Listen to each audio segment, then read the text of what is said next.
Hakuna kitu ngumu kama kukaa na mtoto wa mtu mwingine. Especially huyu mtoto hakuwe maybe mume alisaka kabla wewe haujaoleka hapo. Huyo mtoto kukaa naye ni ngumu. Unajua mtoto wako hata ukimtuma tu kwa soko kitu saa moja, watu watanyamaza tu. Ni kitu ya kawaida. Lakini mtoto mwenye mama yake alienda, sasa mnakaa na yeye. Fanya mistake hata mtume saa 12 jioni. Utasikia tu mama machirani, mwana, haya huyu mtoto. Haiki huyu mtoto sijui, haki mtoto mwenye ana mama yake anateseka. Sasa angalia tu usiku anamtuma. Lakini ukituma kwako wamenyamaza. It is normal. Ukituma wako maji akuendee maji mara 3. It is normal. Watu wataongea. Lakini tuma mtoto wa mtu mwingine. Mwana, mwana unasomba maji. Sijui ni kukaa na mtoto wa mtu mwingine ni ngumu. Mtoto wa mtu mwingine hata akikosa haja kumpika, watu wasikie tu akilia tu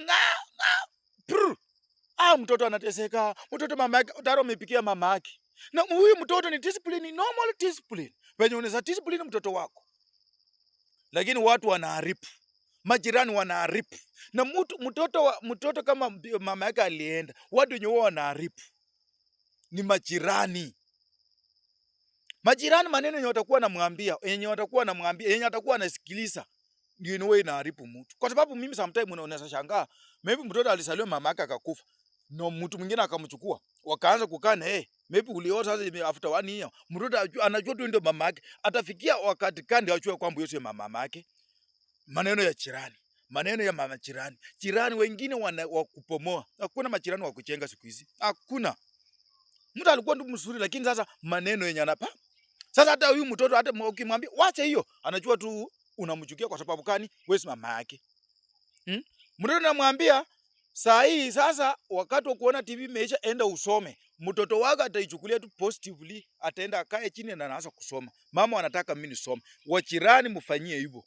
Wananifungia TV. Hata TV kuona ni shit. Hata TV kuniona ni shit, hata bora speed. No, ndio hivyo.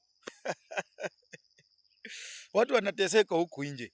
Na hizi vitu inahitaji hekima ndio ukae na hao watoto. So ukiona kama ni ngumu, mweke kwa free. Wacha afanye anything yenye anataka. But tena ukifanya hivyo, unajua wako tena utakuwa na waharibu. Utakuwa na haribu kwa sababu hapo Mungu anajua kwamba huyu mtoto anajua, because in the book of in the first Timothy, is it chapter 4:17, Bible inasema ya kwamba kama unajua jambo fulani ni mbaya alafu wewe unafanya makusudi, then mbele ya Mungu ni dhambi. So ukiona mtoto wa mtu anaharibika, umekaa na yeye na wewe unanyamaza, hiyo dhambi itaenda kwa watoto wako. Sasa utakuwa unaharibu.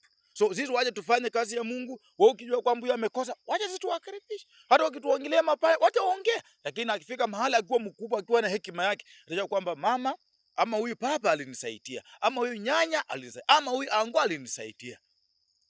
Mucho muno. Follow wako kwa TikTok, wako kwa Facebook, hata kwa YouTube. Asanteni.